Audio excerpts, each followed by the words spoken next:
munaasabadan ayaa ahayd mid lagu taageerayay musharaxa maamulka la filayo in laga yeeleelo gobolada dhexe ee Soomaaliya mudug iyo galgaduud cabdikariin xuseen guuleed oo hore u ahaa wasiirkii hore ee arrimaha gudaha ee dowladda federaalka ee Soomaaliya.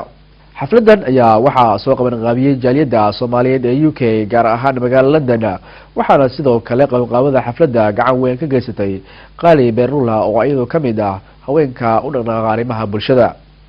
dadkii halkaasi ka hadlay oo iskugu jiray qaybaha kala duwan ee bulshada ayaa dhamaantood hambalyo iyo waliba bogaadin u diray musharaxa madaxtinimada ee maamulka la filayo in laga yeeleelo gobolada dhexe ee Soomaaliya mudug iyo waliba galgaduud cabdikariin xuseen guuleed. cabdikariin xuseen guuleed waa nin u istaagay intii dhibka Soomaaliya uu ka jiray inuu u qabto dadkiisa wax wanaagsan una qaban jiray mujtamacuna uu wada yaqaano. cabdikariin xuseen guuleed waa nin dalka u soo shaqeeyay. cabdikariin guuleed waa wada naqaanaa wadanka oo daruuf adag ku jira ama xaalad adag ku jira ayuu cabdikariin xuseen guuleed ku shaqeeyay. cabdikariin xuseen guuleed waa ninkii asagoo dadkiisa u shaqeynayo oo daruuf adag ku shaqeynayo oo si dimuqraasiya la'ana uga dagay xilka. taasaan ku taageeray taasaan xafladda ugu dhigay.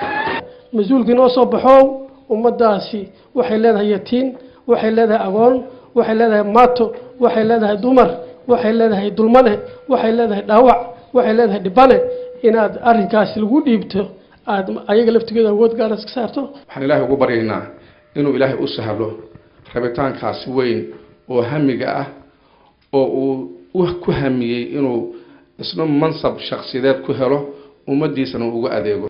أنا أقول الله يا مجاعة دلنيرة جالية الرهيران UK وحن سياد وين أسود ويننا مشرح عبدكريم حسين وحن سلاح دوا الوجول يستشركي قبل ذي ده استيشكو قدام بيومرويا أو دورشدي هذا مرة هاي اللي قد قل ربا وحكوسو حيجو أن هيران أو أصلا كل جيس استاجو أيا كوسو حكتو وحن سود وينيا وأن سكال إيا لابا أسود وينيا مشرح مدحوينها حسين قوليت عبدكريم حسين قوليت وحامضا وما أنت أنسديلهين أرنتاس وني كفي عنتهي نينكاس عاوانا يدينو عبدكريم حسين قوليت markuu isharraxayna sidaas oo kale aan ugu hadaal la kuureen ugu calool fiyoobaanay uguna kalsoonahay una soo dhaweynayna una taageerayna ilaahay ma la kaashanayna hadii alla yiraahdo sidaasaan horta Xuseen ku naqaanaa. waxaan taageero buuxda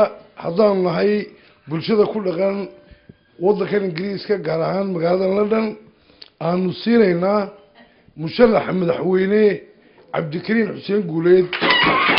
cabdikariin xuseen guuleed waa ninka kaliya isku wadi kara mudug iyo galgaduud. cabdikariin waxaan leeyahay waa nin ka bixi kara labada gobol. cabdikariin waxaan leeyahay waa nin u qalma jagadaas. ninka mustaqbalka ugu dhow ee dadka UK jaaliyada ay u arkayso inuu yahay ninka kaliya oo munaasabka oo meeshaas qaban kara.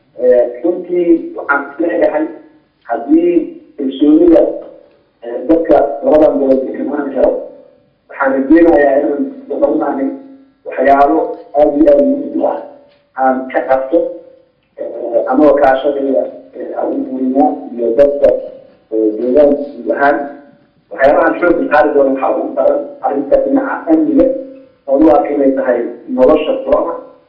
si kastaba haatee xafladan ayaa kusoo gabagabooday jawi aad u wanaagsan iyadoona cabdikariin xuseen guuleed oo kamid yahay musharaxiinta u taagan xilka madaxtinimada ee maamulka la filayo in laga dhiso gobolada dhexe ee Soomaaliya gaar ahaan gobolada mudug iyo galgaduud.